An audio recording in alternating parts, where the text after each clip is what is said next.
হাতুড়ির বাড়ি পড়তে লাগলো তালুতে দুমদাম করে। বার কয়েক চোখ পিটপিট করে আলোটা সয়ে নিল ও। তারপর পর্দা দুটো মিলল। শেরিফের চেম্বার্স। নিজেকে মেঝের ওপর বসে থাকা অবস্থায় আবিষ্কার করলো শ্যাম। ওর পাশে সোফায় বসে আছে শেরিফ। উদ্বিগ্ন মুখে চেয়ে আছে ওর দিকে।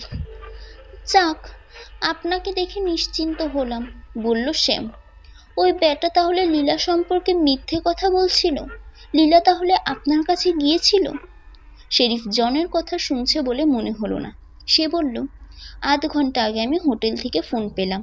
ওরা তোমার বন্ধু মিল্টন অ্যারবোগাস্টের খোঁজ করছিল, কারণ সে হোটেল ছেড়ে দিলেও মালপত্র নিয়ে যাননি।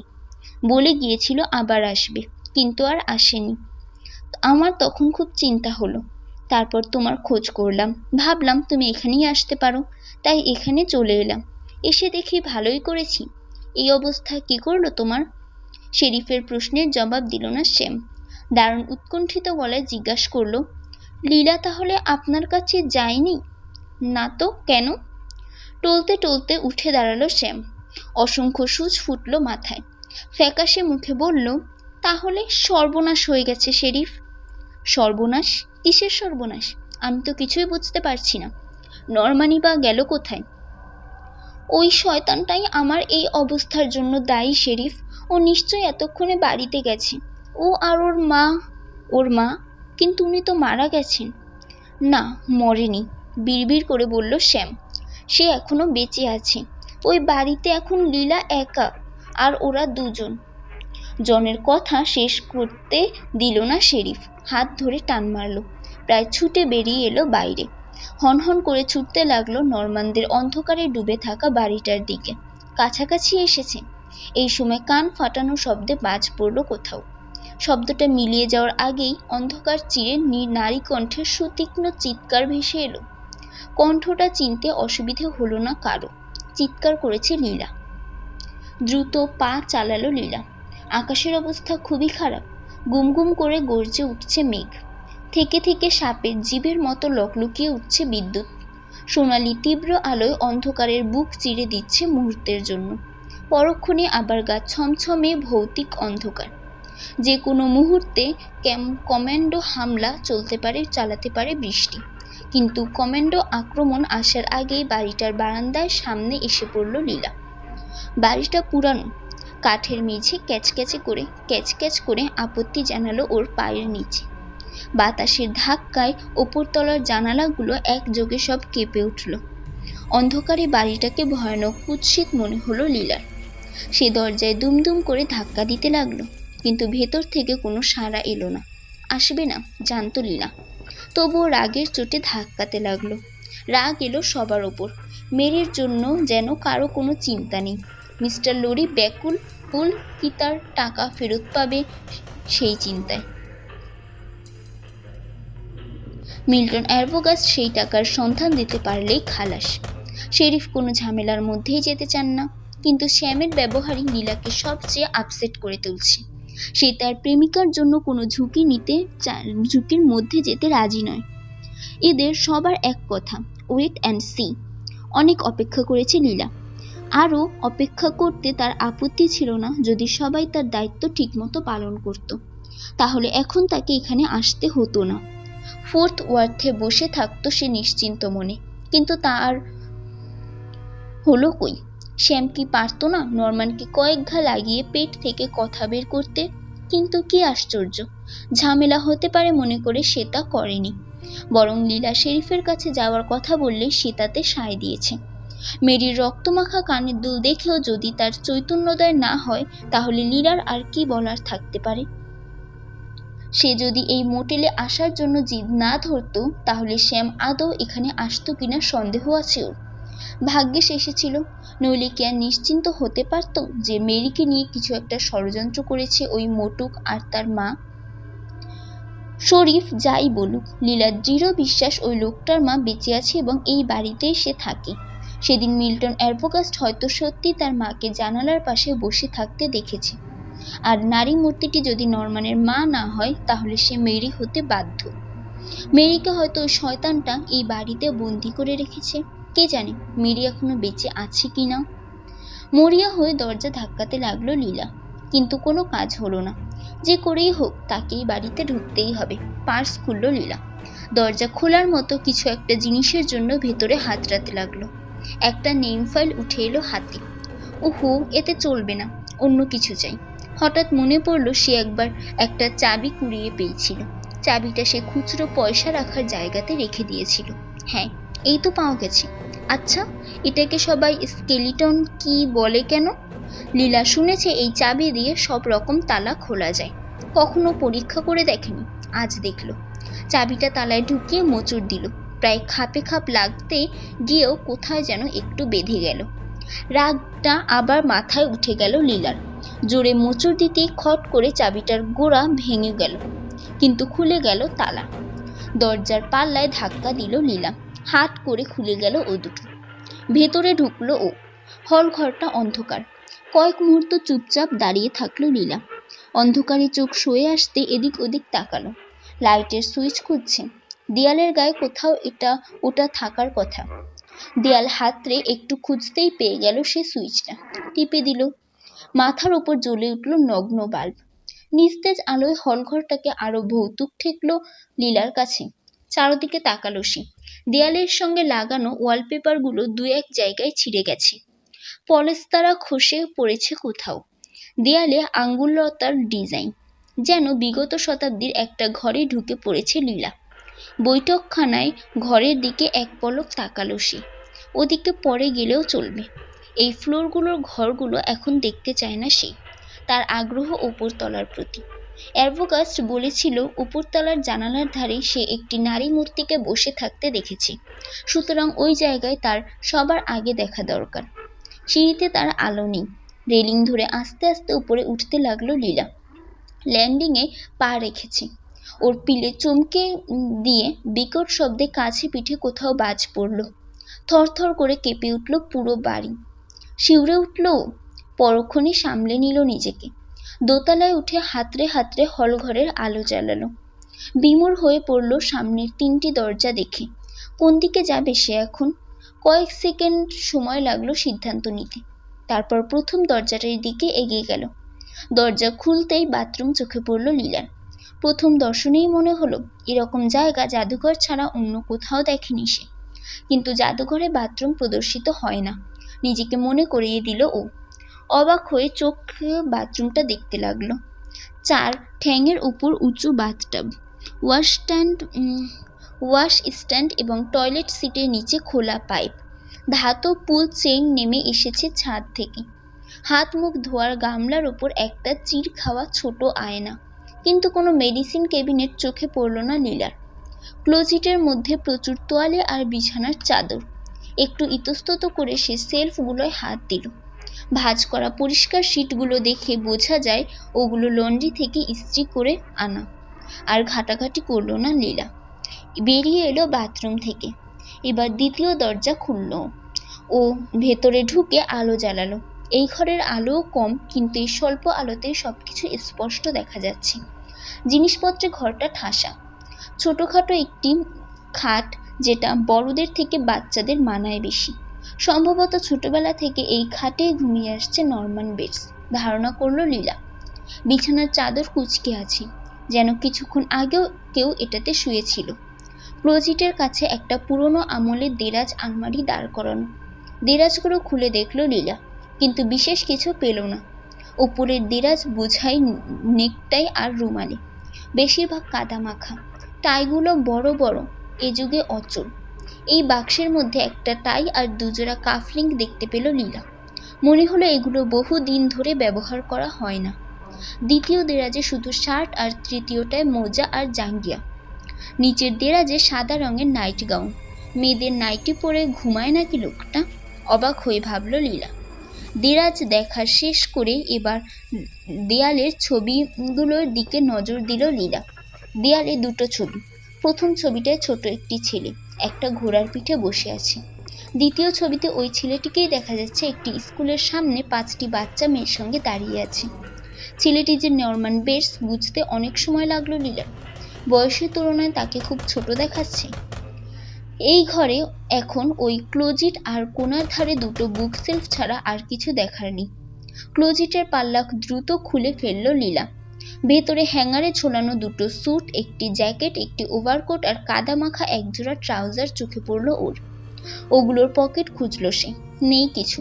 দুজোড়া জুতা এবং একজোড়া বেডরুম স্লিপার দেখল। এখন শুধু বুকশেলফ দুটো দেখা বাকি। বুকশেলফ দেখতে গিয়ে বিস্ময়ে চোখ বড় বড় হয়ে উঠল লীলার। A new model of the universe, the extension of consciousness, the which cult in western Europe, dimension and being, এই ধরনের বই একজন গ্রাম্য মোটেল মালিকের ঘরে দেখবে কল্পনাও করেনি সে। সেলফের বইগুলো বের করে দেখতে লাগলো ও। প্রায় সবই অতীন্দ্রিয় তত্ত্ব, অলৌকিকবাদ, মনস্তত্ত্ব ইত্যাদির উপর লেখা। একদম নিচের তাকে টাইটেল ছাড়া কয়েকটি বই। ওগুলো একটা টেনে নিল লীলা।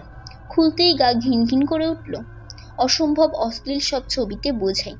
তাড়াতাড়ি বইটা বন্ধ করে আগের জায়গায় রেখে দিল ও। নরমান বেটসের নোংরা মানসিকতার প্রতিচ্ছবি যেন দেখতে পেল এই পর্নোগ্রাফির মধ্যে। ঘর থেকে বেরিয়ে এলো। মুষলধারে বৃষ্টি হচ্ছে বাইরে। ছাদে একটানা ঝমঝম শব্দ। কামানের গোলার মতো আওয়াজ করে একটা বাজ পড়ল। 3 নম্বর দরজা খুলে ভেতরে ঢুকলো লীলা। তীব্র গা গোলানো একটা পারফিউমের গন্ধ ঝাপটা মারল নাকে। দরজার পাশের সুইচ টিপ দিতেই আলোয় ভরে উঠল ঘর। সঙ্গে সঙ্গে মুখ হা হয়ে গেল লীলার। এটাই ফ্রন্ট বেডরুম, সন্দেহ নেই। শেরিফ বলেছিলেন নরমানের মা মারা যাবার পর থেকে সে তার মার ঘরটি পরিষ্কার পরিচ্ছন্ন রাখে। কিন্তু এরকম কিছু একটা দেখতে হবে লীলার ধারণার বাইরে ছিল। মনে হলো সে ভুল করে 50 বছর আগে চলে এসেছে। জাদুঘরে যেমন ব্রোঞ্জের গিল্টি করা ঘড়ি দেখেছে লীলা, সেরকম ঘড়ি ঝুলছে ঘরের দেয়ালে।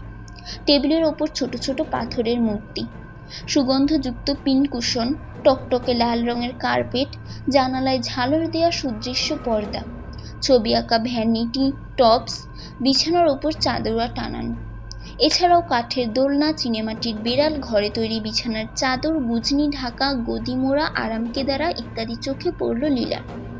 এই ঘরের প্রতিটা জিনিস অর্ধ শতাব্দীর পুরনো, অথচ তারপরও কেমন জীবন্ত।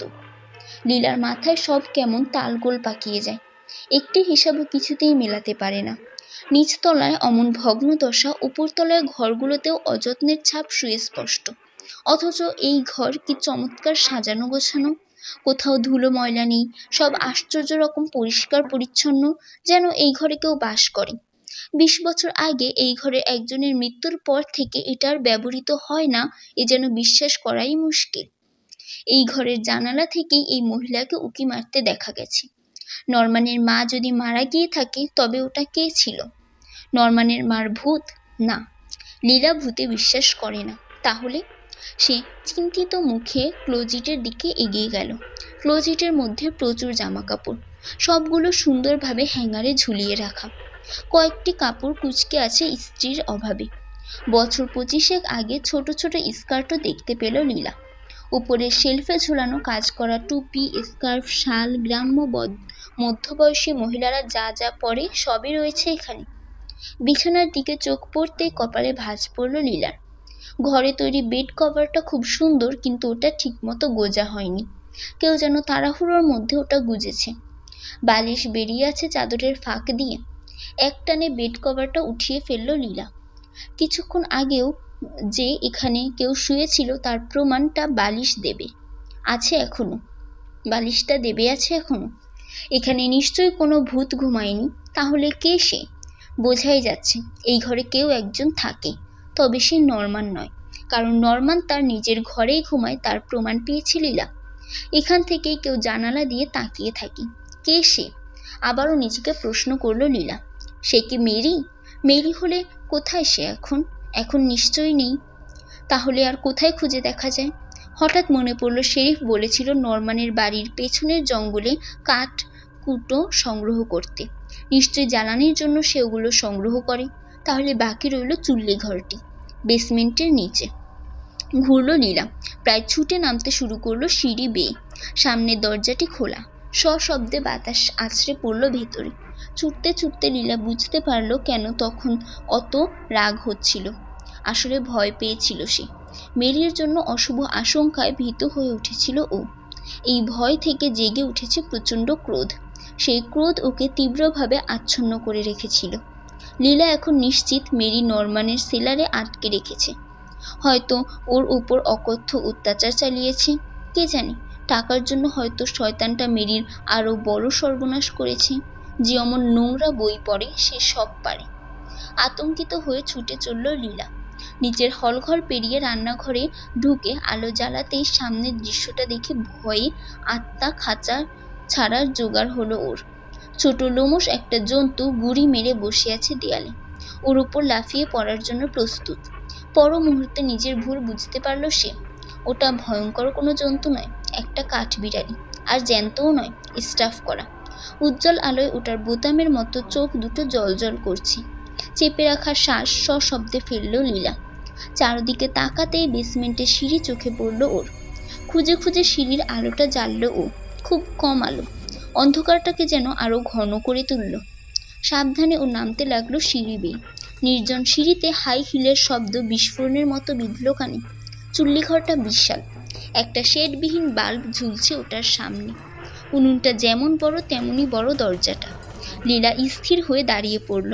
ওর খুব ভয় করছে। ওর টের পেয়ে নিজেকে ভৎসনা করলো, কিন্তু এসে যখন পড়েছে এখন আর পিছিয়ে যাবে না। মেরির জন্য এখন শেষ তাকেই দেখতেই হবে। চুল্লির দরজা খুলে দেখবে ওটার ভেতরে কি আছে। যদি এই মুহূর্তে ওটার ভেতরে আগুন জ্বলতে থাকে তাহলে। ভয়ে ভয়ে চুল্লির দরজায় হাত রাখলো লীলা। অবাক কাণ্ড, এ দেখি ঠান্ডা। হাতল ধরে টান দিল সে। অবাকের ওপর অবাক। চুল্লিটা খটখটে পরিষ্কার, সামান্য ছাই পর্যন্ত নেই কোথাও। লীলা নিঃসন্দেহ হলো গত 1 বছরেও এটা কেউ ব্যবহার করেনি। চুল্লির দরজা বন্ধ করে ঘুরে দাঁড়ালো সে। চারদিকে চোখ বোলাতে লাগলো। পুরানো আমলের একটা লন্ড্রি টাব, তার পেছনে দেয়ালের কাছে একটা চেয়ার আর একটা টেবিল। টেবিলের ওপর কতগুলো বোতল, ছুতোরদের কয়েকটা যন্ত্রপাতি আর কতগুলো ছুরি আর সুচ। কয়েকটা ছুরি বাঁকা ধরনের আর কয়েকটা কাঠের নিহাই। কিছু মোটা তার আর সাদা রঙের বড় বড় গোল গোল কি যেন চিনতে পারল না লীলা। সে বাঁকানো ছুরিগুলোর দিকে এক দৃষ্টিতে তাকিয়ে রইল, যেন ওগুলো তাকে সম্মোহন করছে। এই সময় শব্দটা শুনতে পেলেও দরজা খুলছে কে যেন। বাড়িতে নিশ্চয়ই কেউ ঢুকেছে, কিন্তু কে হতে পারে? শ্যাম? তাহলে সে তার নাম ধরে ডাকছে না কেন? লীলা শুনতো আগন্তুক সেলারের দরজা বন্ধ করলো। পায়ের শব্দ ধীরে ধীরে হলঘরের দিকে মিলিয়ে যেতে লাগলো। লোকটা তাহলে দোতলার দিকে যাচ্ছে। সেলারে সে আটকা পড়ে গেছে বুঝতে পারল লীলা। বেরোবার কোনো পথ নেই, কোথাও লুকোবারও জায়গা নেই। সেলারের সিঁড়ি বেয়ে কেউ নামলেই তাকে দেখতে পাবে, এবং নিশ্চিত শীঘ্রই কোনো অনুপ্রবেশনকারী নিচে নামবে। কোনোভাবে যদি লুকোবার একটু জায়গা পেত লীলা, তাহলে হয়তো অনুপ্রবেশকারীর হাত থেকে রক্ষা পেত। দিশেহারার মতো এদিক ওদিক তাকালো সে। সিঁড়ির তলাটা বেশ পছন্দ হলো। পুরনো খবরের কাগজ এবং কাপড় চোপড় যদি পাওয়া যায় তাহলে ওগুলো গায়ের ওপর চাপা দিয়ে। লাফিয়ে উঠল লীলা কম্বলটা চোখে পড়তেই। দেয়ালের সঙ্গে ঝুলছে ওটা।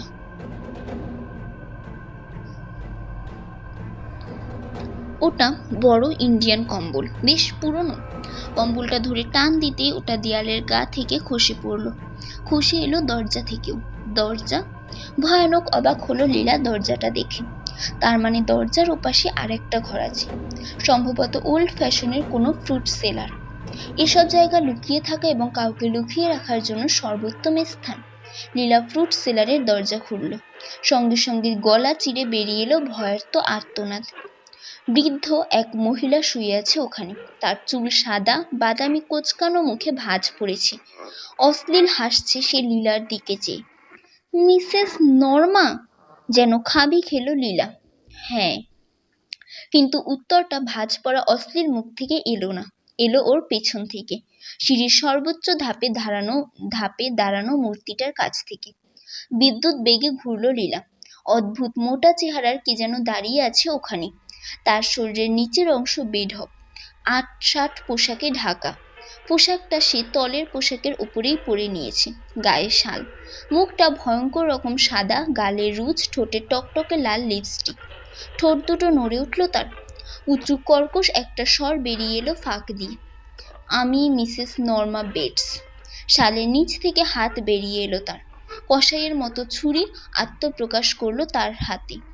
নড়ে উঠল সে। অবিশ্বাস্য দ্রুততায় সিঁড়ি বেয়ে নিচে নামতে লাগলো। মুখ হা হয়ে গেল লীলার। ফুলে উঠল গলার রগ। গগন বিদারী চিৎকার করতে লাগলো সে একের পর এক। পৈশাচিক মূর্তিটা লীলার সামনে চলে এসেছে। হাত উঁচু করলো সে কোপ দেবে। এই সময় যেন উড়ে এলো শ্যাম। পেছন থেকে হাতটা চেপে ধরল সে। সর্বশক্তি দিয়ে মোচড় দিল। খসে পড়ল ছুরিটা মেঝেতে। ঠন ঠন আওয়াজ তুলল। শ্যামকে দেখে লীলার হাঁ করা মুখ বন্ধ হয়ে গেল। কিন্তু চিৎকার বন্ধ হলো না। উন্মাদ এক স্ত্রী কণ্ঠের চিৎকার প্রতিধ্বনি তুলল সেলারে।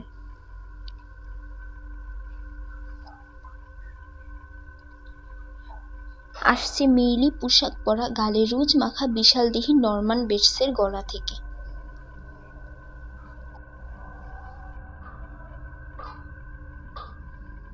শেষ পর্যন্ত সবই পাওয়া গেল।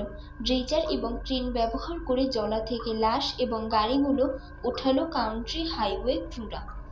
মেরির গাড়ির গ্লাভ কম্পার্টমেন্টে $40,000 ঠিকঠাক মতো পাওয়া গেল। অবাক ব্যাপার, টাকাগুলো পানিতেও ভেজেনি কিংবা কাদামাটিও লাগেনি। ইতোমধ্যে ফুলটনের সেই ব্যাংক ডাকাত ধরা পড়ল ওকলাহোমায়। কিন্তু তার খবর ফেয়ারবেলের উইকলি হেরাল্ড পত্রিকা মাত্র আধা কলাম জায়গায় ছাপালো। প্রথম পৃষ্ঠার পুরো জায়গাটি দখল করল নরমান বেটস কাহিনী। এপি এবং ইউপি ঘটনাস্থল থেকে সমস্ত খবর সংগ্রহ করে পাঠিয়ে দিল টেলিভিশনে। কিন্তু কিছু সাংবাদিক এই ঘটনাকে উত্তরের গেল হত্যাকাণ্ডের সঙ্গে তুলনা করলেন। তারা নরমান বেটস এই দুটো খুনই কেবল করেনি, বছরের পর বছর ধরে সে এহেন জঘন্য কর্মকাণ্ড চালিয়ে আসছে। গত 20 বছরে যে সব লোক এই এলাকা থেকে হারিয়ে গেছে তাদের ব্যাপারে জোর তদন্ত করার জন্য তারা প্রশাসনকে চাপ দিতে লাগলেন। বললেন সমস্ত জলাশয়ে দেখতে হবে আর কোনো লাশ পাওয়া যায় কিনা।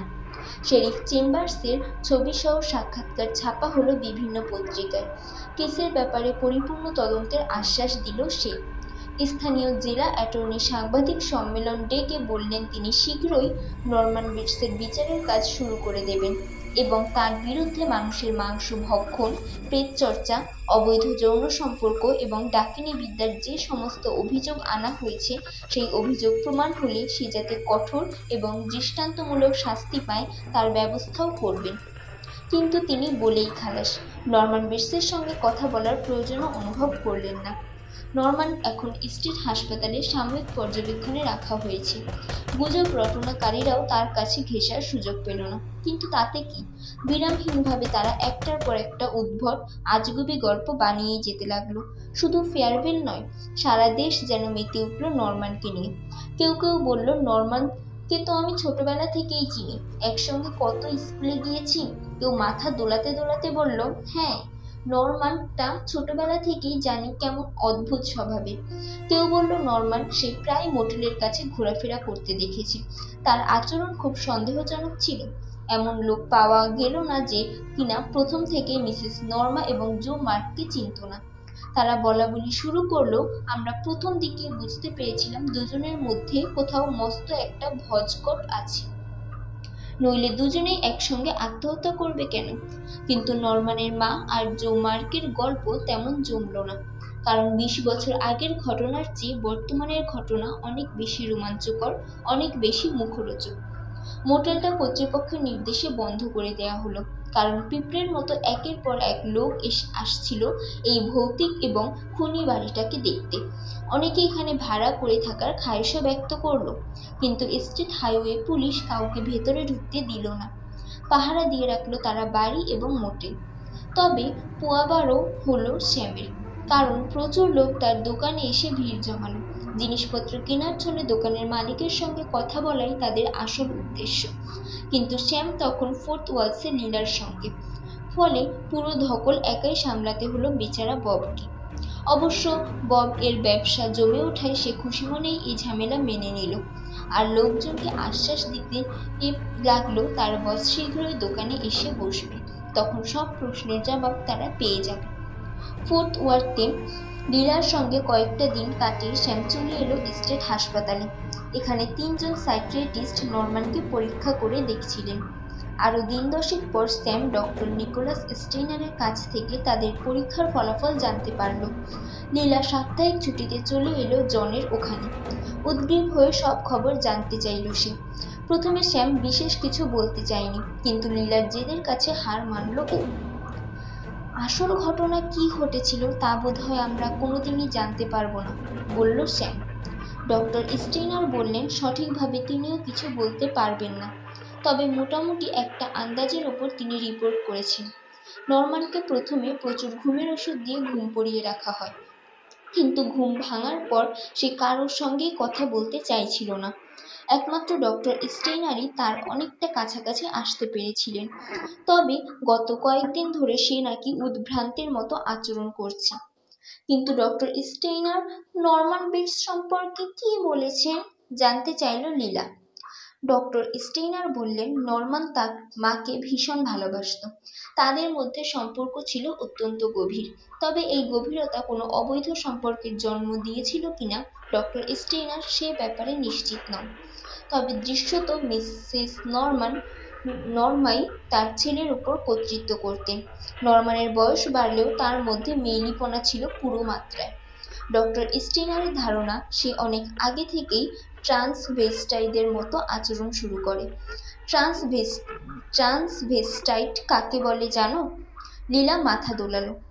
যেসব পুরুষ মেয়েদের পোশাক পরে থাকতে ভালোবাসে তারাই তো নাকি? হ্যাঁ, তারাই। তো এই ট্রান্সভেস্টাইটরা সমকামী হয় বলে অনেকের ধারণা, কিন্তু সবাই যে সমকামী হবে এমন কোনো কারণ নেই।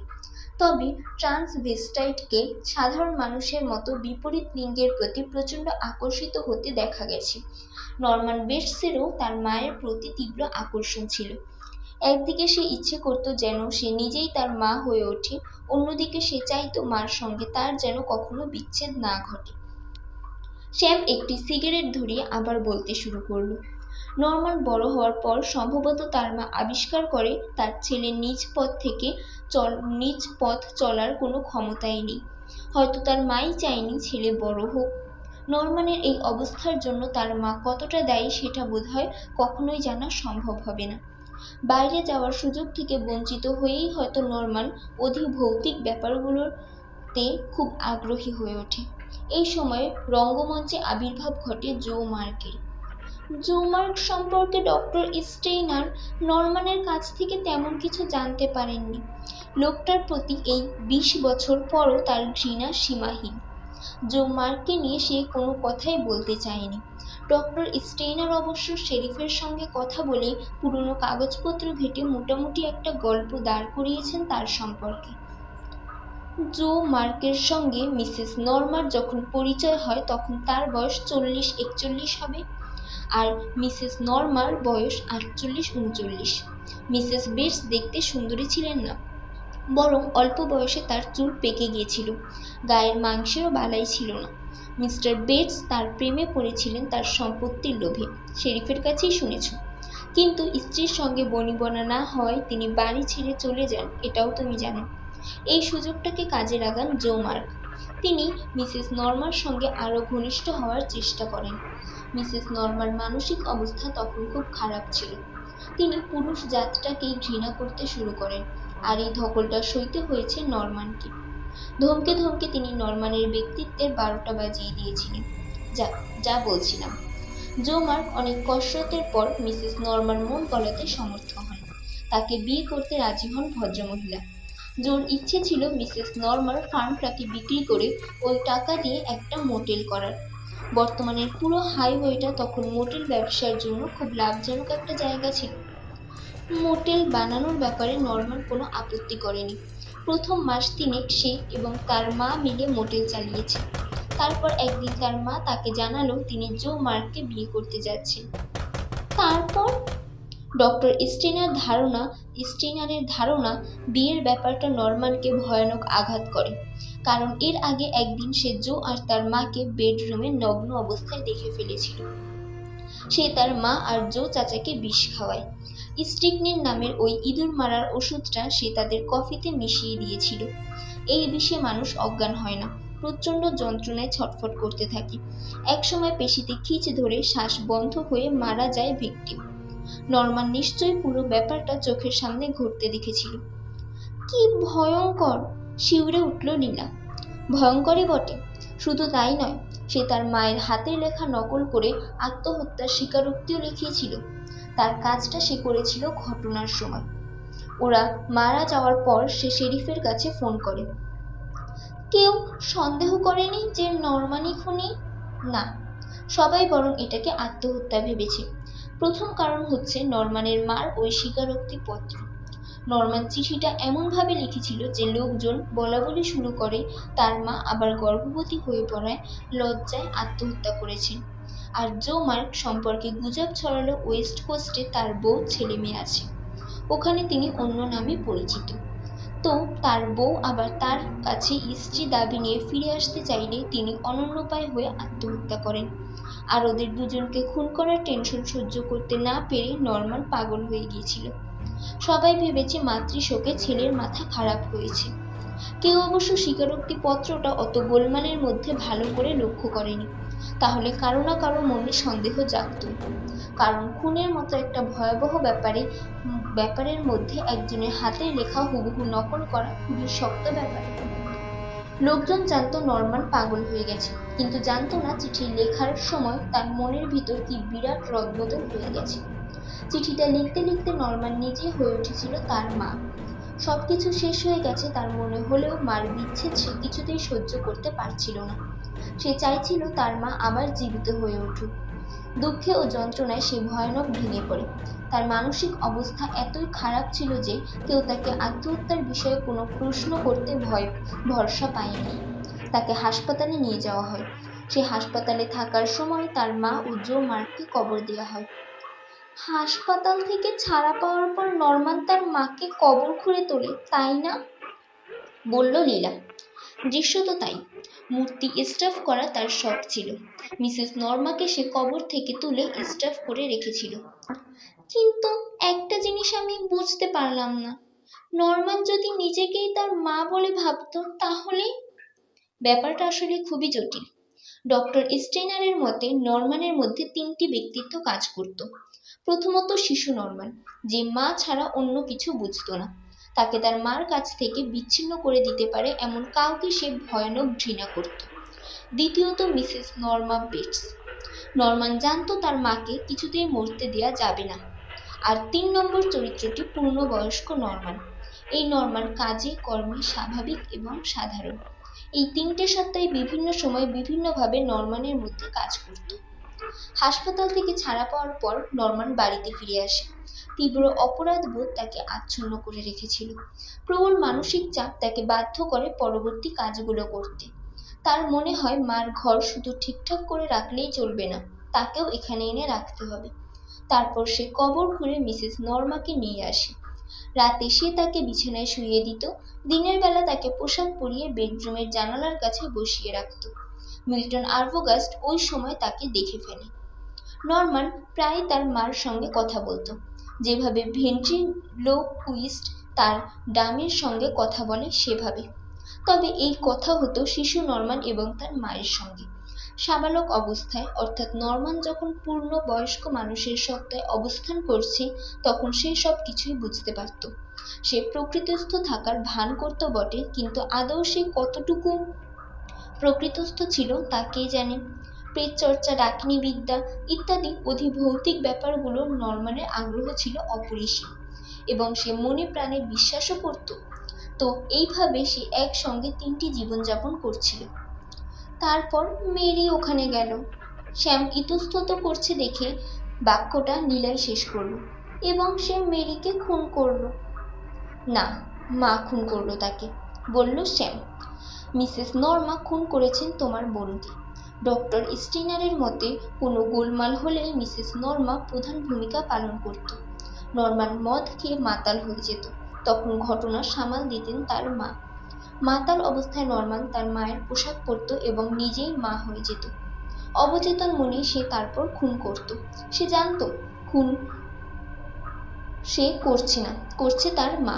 কিন্তু সে যখন সাবালক অবস্থায় ফিরে আসতো তখন মার জন্য খুব চিন্তা হতো। মাকে বাঁচাতে হবে, এই চিন্তা থেকে সে পরবর্তী কাজগুলো করত। লাশ গায়েব করা, চিহ্ন মুছে ফেলা ইত্যাদি। কিন্তু ডক্টর স্টেইনারের মতে সেই আসলে খুনি। হ্যাঁ, ডক্টর স্টেইনার নরম্যানকে সাইকোটিক মনে করেন। আসলেই তো বদ্ধ পাগল সে। তাকে হয়তো সারা জীবন হাসপাতালেই কাটাতে হবে। বিচার হবে না? না। দীর্ঘশ্বাস ফেলল শ্যাম। বিচার হবে না। তোমার হয়তো খারাপ লাগছে শুনে। না, এই ভালো হয়েছে, আস্তে আস্তে বলল লীলা। আসলে জীবনে কত অদ্ভুত ঘটনাই না ঘটে, আমি তো কল্পনাও করিনি শেষ পর্যন্ত এমন একটা ব্যাপার আমরা আবিষ্কার করব। জানেন, নরমানের প্রতি আমার এখন কোনো রাগ লাগছে না, ঘৃণাও হচ্ছে না, বরং মনে হচ্ছে নিজেদের আমরা যতটা সুস্থ মনে করি আসলে বেশিরভাগই ভান। শ্যাম উঠে দাঁড়ালো। সঙ্গে লীলাও। দরজার দিকে এগোলো ওরা। লীলা তাকালো শ্যামের দিকে। যাক, সব তাহলে শেষ। আমি ব্যাপারটা ভুলে যেতে চাই, সম্পূর্ণ ভুলে যেতে চাই। সম্পূর্ণ? শ্যাম বিড়বিড় করে বলল। লীলার দিকে তাকালো না পর্যন্ত, বেরিয়ে গেল দরজা দিয়ে। কিন্তু সবকিছু কি আসলেই শেষ হলো? শেষ ঘটনাটা ঘটল নিঃশব্দে, পরিত্যক্ত ছোট ঘরটায়। এই ঘরে একসময় তিনটে কণ্ঠ সরব হয়ে উঠত, মিশে যেত একসঙ্গে। পুরুষ কণ্ঠ, নারী কণ্ঠ এবং শিশু কণ্ঠ। কিন্তু এই ঘরে এখন একমাত্র একটি কণ্ঠ আসছে, একজন মাত্র আছে, আর কেউ নেই। ওরা তাই জানে। তার মুখে নিঃশব্দ হাসি ফুটে উঠল। এই বাড়িতে একটা খারাপ ছেলে ছিল। ছেলেটা তাকে এবং তার প্রেমিকাকে বিষ খাইয়ে মেরে ফেলতে চেয়েছিল। তার প্রেমিক মরেছে, কিন্তু সে মরেনি। তাকে কবরও দেয়া হয়েছিল। চোখ বুজলে তাকে এখনো কফিনের নরক অন্ধকার তাড়া করে ফেলে। মনে পড়ে সেই রাতের কথা, যে রাতে তার কবর খোঁড়া হলো, কফিন খোলা হলো। তারপর এই বাড়িতে একটা খারাপ লোকও ছিল। লোকটা খুনি ছিল। সে দেয়ালের ফুটো দিয়ে তাকাতো, বোতল বোতল মদ খেত, নোংরা বই পড়তো আর উদ্ভট সব ব্যাপার বিশ্বাস করত।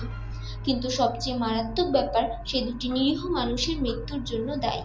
একটি ছিল ওই সুন্দরী মেয়েটি, যার ফিগার ছিল সত্যি দেখার মতো, আর বাকিজন পুরুষ। পুরুষটি মাথার ছাই রঙা স্টেটসন হ্যাট পরত। সে এই হত্যাকাণ্ডের ব্যাপারে সবকিছু জানে, আর জানে বলেই সব নিখুঁতভাবে মনে করতে পারছে, কারণ ঘটনার সময় সে ওখানে উপস্থিত ছিল। সে কিছুই করেনি, শুধু চেয়ে চেয়ে দেখেছে। কিন্তু খারাপ লোকটা নিজে খুন করে সব দোষ তার উপর চাপিয়ে দিয়েছে। বলেছে মা খুন করেছে, একেবারে মিথ্যা কথা। সে কি খুন করবে? তাকে তো স্টাফ করা মূর্তির মতো দিনের পর দিন পড়ে থাকতে হয়েছে। স্টাফ করা মূর্তি কি কাউকে কখনো আঘাত করতে পারে? সে জানে খারাপ লোকটার কথা কেউ বিশ্বাস করবে না। খারাপ লোকটা তার কাছে এখন মৃত, মৃত খারাপ ছেলেটা। কিংবা ওরা দুজনেই তার দুঃস্বপ্নের একটা অংশ ছিল।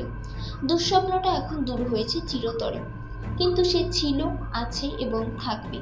থাকবে এই ছোট ঘরটাতে, স্টাফ করা মূর্তির মতো। নড়বে না, চলবে না, শুধু স্থির হয়ে বসে থাকবে। তাহলে কেউ তার কথা জানবে না, আর না জানলে কেউ তাকে শাস্তিও দিতে আসবে না।